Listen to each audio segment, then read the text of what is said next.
Já estava quase na época da colheita. As velhas faziam bonecas verdes com a palha do milho. Os velhos remendavam cobertores. As moças bordavam flores de um vermelho vivo nos seus vestidos brancos. Os rapazes cantavam enquanto empilhavam o feno dourado. As mulheres tricotavam blusões ásperos para o inverno que viria. Os homens ajudavam a colher, arrancar, cortar e ceifar os frutos que os campos haviam produzido. O vento apenas começava a soltar as folhas um pouco mais, e mais um pouco a cada dia que passava. E lá para os lados do rio, uma pata chocava uma ninhada de ovos. Tudo estava indo como deveria para essa mãe pata, e afinal, um a um, os ovos começaram a tremer e sacudir, até que as cascas racharam e deles saíram cambaleantes seus novos filhotes. Restava, porém, um ovo muito grande. Ele estava ali parado como uma pedra. Uma velha pata veio visitar, e a mãe pata exibiu seus filhotes. Eles não são lindos? Gabou-se ela. Mas o ovo, ainda sem rachar, chamou a atenção da velha pata. E esta tentou dissuadir a mãe de continuar a chocar aquele ovo.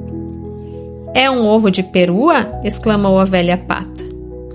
Absolutamente não serve como ovo. Não se pode levar um peru para dentro d'água. Você sabia? Ela sabia, porque já havia tentado. A mãe pata, no entanto, achou que estava chocando há tanto tempo que mais um pouquinho não ia fazer mal. Não estou preocupada com isso, disse ela. Mas você sabia que o safado do pai desses patinhos ainda não veio me visitar uma vez sequer? Afinal, o ovo grande começou a estremecer e a rolar. Acabou quebrando, e dele saiu uma criatura grande e desajeitada.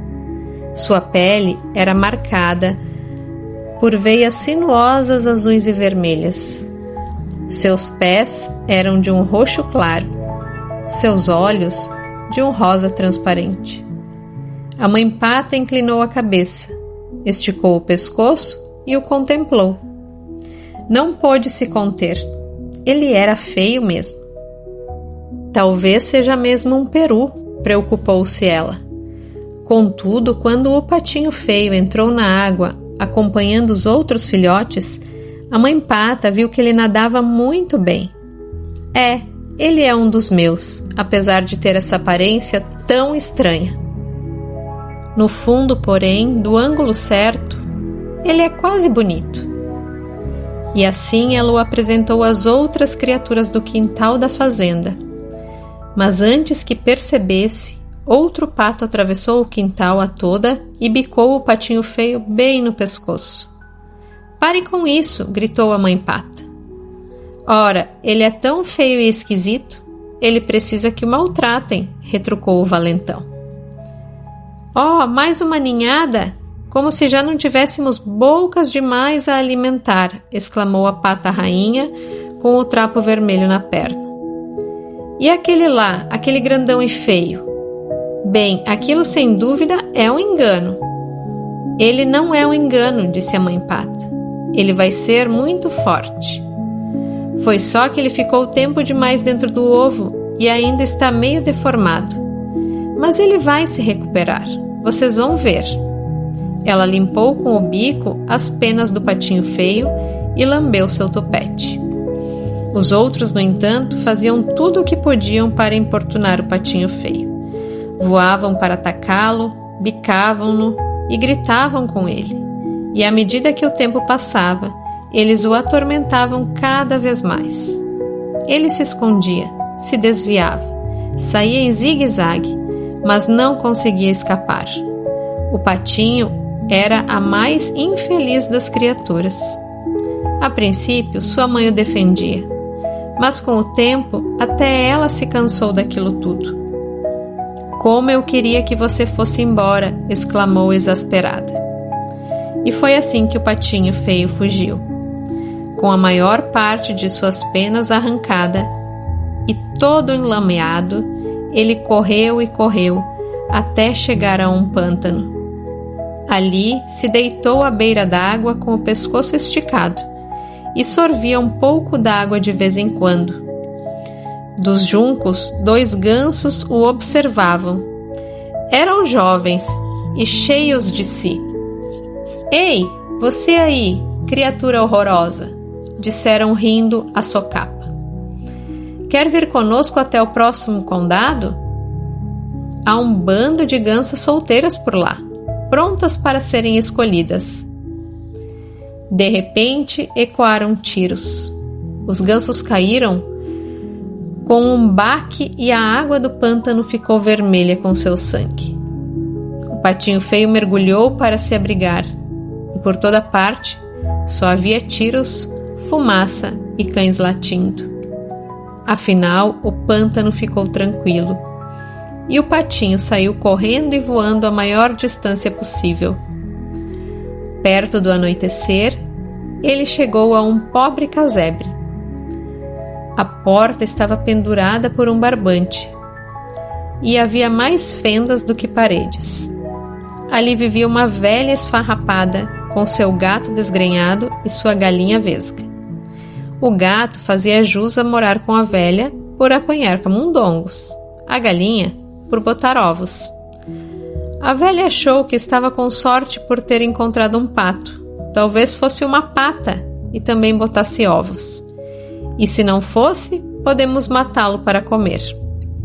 E assim o pato ficou, mas ele era perseguido pelo gato e pela galinha. "Para que você serve se não bota ovos e não sabe apanhar camundongos?" perguntaram-lhe os 2.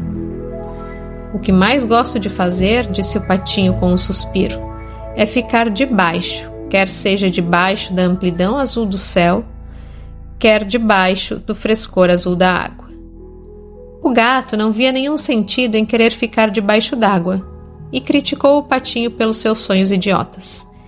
A galinha não conseguia ver graça de ficar com as penas molhadas e também debochou do patinho.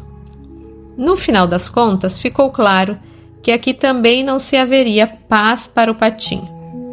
E por isso ele partiu para ver se as coisas poderiam ser melhores mais adiante. Ele encontrou por acaso um laguinho e enquanto estava nadando foi ficando cada vez mais frio. Um bando de aves passou voando lá em cima, as mais lindas que ele já havia visto. Elas gritaram para cumprimentá-lo e ouvir suas vozes fez com que o coração do patinho saltasse e se apertasse ao mesmo tempo. Ele gritou de volta com uma voz que nunca havia emitido antes. Ele nunca havia visto criaturas mais lindas e nunca havia se sentido mais desolado.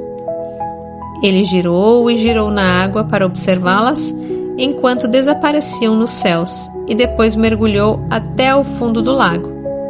E ali se aninhou, trêmulo. Estava fora de si por sentir um amor desesperançado por aqueles enormes pássaros brancos, um amor que ele não conseguia entender.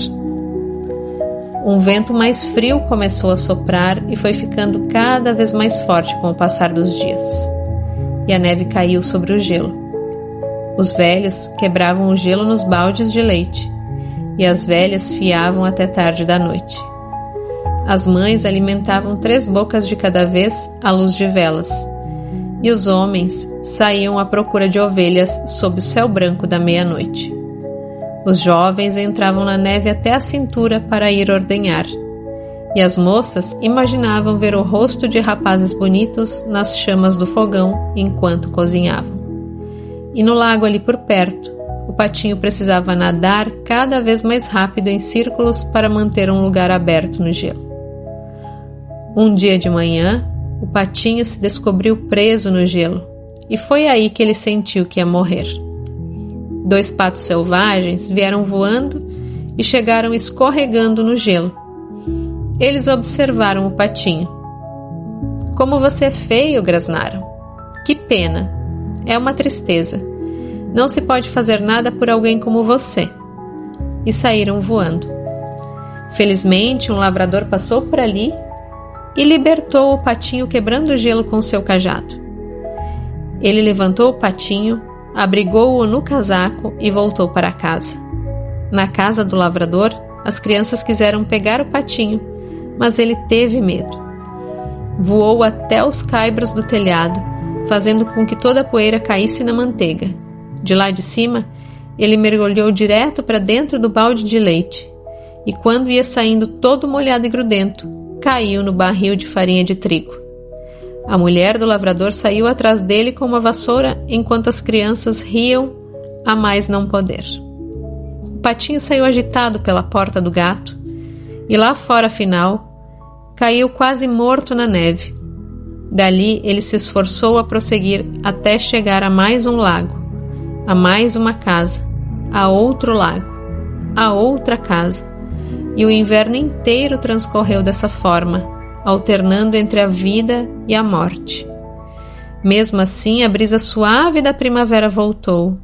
As velhas vieram arranjar os acolchoados, e os velhos guardaram suas ceroulas compridas.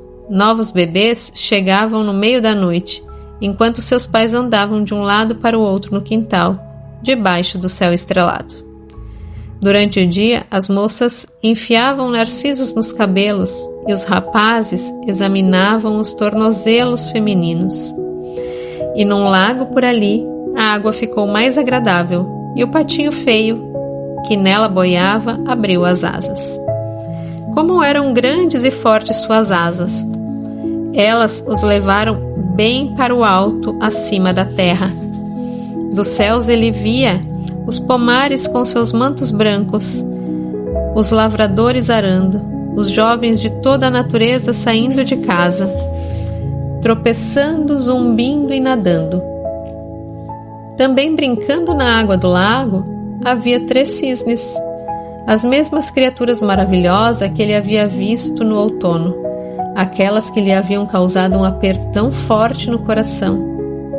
Ele sentiu um impulso de se unir a elas. E se fingirem que gostam de mim e depois, assim que eu me aproximar, saírem voando as risadas, pensou o patinho. Ele desceu planando e pousou no lago, com o coração batendo forte. Assim que o viram, os cisnes começaram a nadar na sua direção. Sem dúvida, estou a ponto de encontrar meu fim, pensou o patinho. Mas se tenho de ser morto, melhor que seja por essas lindas criaturas do que pela mão de caçadores, donas de casa ou longos invernos. E abaixou a cabeça para aguardar os golpes. Que surpresa! Na imagem na água, ele viu um cisne em traje a rigor, plumagem branca como a neve, olhos escuros e tudo mais. O patinho feio a princípio não se reconheceu porque era exatamente igual aos belos estranhos, igual àqueles que ele havia admirado de longe. E acabou se revelando que ele era um deles no final das contas. Seu ovo, por acaso, havia rolado para um ninho de patos. Ele era um cisne magnífico. E pela primeira vez sua própria família se aproximava dele, tocando-o com cuidado e carinho com as pontas das asas. Eles lhe limparam as penas com seus bicos e nadaram muito ao seu redor para cumprimentá-lo. Ei, tem mais um cisne! Gritaram as crianças que vinham trazer migalhas de pão para os cisnes. Como costumam fazer as crianças de qualquer lugar, elas correram para contar a todos. As velhas vieram até a beira d'água, destrançando seus longos cabelos prateados. Os rapazes juntavam nas mãos em taça um pouco de água limpa e a atiravam na direção das moças, que enrubesciam como pétalas. Os homens tiraram uma folga da ordenha só para tomar um pouco daquele ar. As mulheres pararam um pouco de remendar só para rir com seus parceiros. E os velhos começaram a contar histórias sobre como a guerra é longa e a vida é curta. E um a um, fosse pela vida, pela paixão, fosse porque o tempo estava passando, todos se afastaram dançando. Os rapazes, as moças, todos foram embora dançando. Os mais velhos, os maridos, as esposas, todos foram embora dançando. As crianças e os cisnes também se afastaram dançando, deixando ali só nós, a primavera e mais uma mãe pata chocando seus ovos junto ao rio. As reflexões sobre este conto continuam nas mentorias ao vivo do programa Ciranda Live. Eu sou Cíntia e espero você lá.